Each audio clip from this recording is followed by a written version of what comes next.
রামচন্দ্রের বন্ধু কারা? রামচন্দ্র একা এসেছিলেন?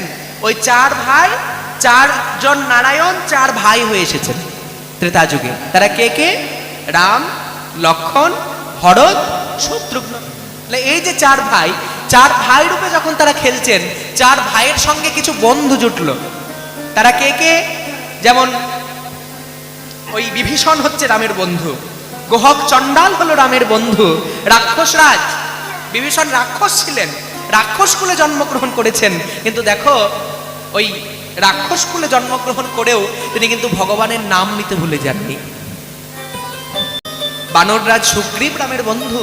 এত এত বন্ধু যখন জুটে গেল, রামচন্দ্র মনে মনে চিন্তা করলো একা একা খেলবার চাইতে বন্ধুদের নিয়ে খেলার আনন্দ একটু বেশি, নাকি? একা একা যদি কেউ খেলে তার আনন্দটা বেশি, না বন্ধুদেরকে নিয়ে খেললে তার আনন্দ বেশি? বন্ধুদেরকে নিয়ে খেললে আনন্দ বেশি। তাহলে বন্ধুদেরকে নিয়ে খেললে যদি আনন্দ বেশি হয়,